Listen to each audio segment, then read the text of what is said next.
सर्वभारतीय औषध व्यवसायी संघ एआईओसीडी गोल्डन जुबली और जातीय सभापति जगन्नाथ सिंधेजी 75 वर्ष पूर्ति अवसर में राज्य औषध व्यवसायी संघ यूसीडीए आह्वान क्रमे गंजाम औषध व्यवसायी संघ जीपीसीडीए तरफ शुक्रवार सकाळ 9 घंटा संध्या 6 घंटा पर्यंत प्रेमनगर मुख्य रास्ता पर्च रोटारी हॉल्टर मेगा रक्तदान शिविर आयोजित हो जीपीसीडीए संपादक तथा यूसीडीए सभापति पी सत्यनारायण प्रत्यक्ष तत्वावधान में आयोजित रक्तदान शिविर को जीपीसीडीए उपदेष्टा तथा एआईओसीडी युग्म संपादक वी जगन्नाथ राव और जीपीसीडीए सभापति विष्णुप्रसाद पंडा शुभ उद्घाटन करते। अन्यमानक मध्यरे कर्मकर्ता प्रदीप पंडा, मनु सेनापति, वल्लभ पाणिग्राही, एपारी कृष्ण प्रसाद राव, सत्यकाम पत्र, बी चंद्रशेखर, जितेन, सुजित भूया, केदारनाथ जेना, सीमांचल पाणिग्राही, अवनी साहू, आनंद राव, गिरीश प्रधान, धर्माराव, लक्ष्मी पत्र, नागेश्वर पृष्टि समेत बहु कर्मकर्ता उपस्थित थे। ब्रह्मपुर ब्लड बैंक डाक्टर और कर्मचारी माने रक्त संग्रह करते। आज भारतर समस्त औषध व्यवसायी संघ ओडिशार समस्त औषध व्यवसायी संघ तरफ रक्तदान शिविर आयोजित होइछि।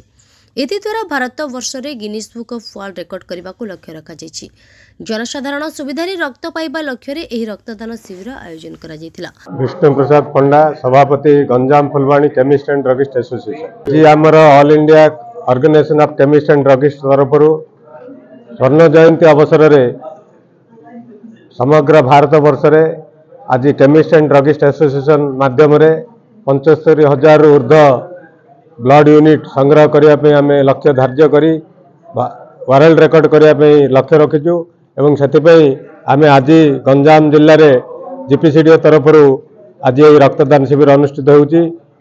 आम 175 ऊर्ध्व ब्लड संग्रह करने लक्ष्य रखीचु एवं समग्र ओडिशा एवं भारत वर्ष में आज आम आज लेखिकी देखदेबू जे केमिस्ट एकता जिंदाबाद बोले आम भी सरकार को चेताई दे।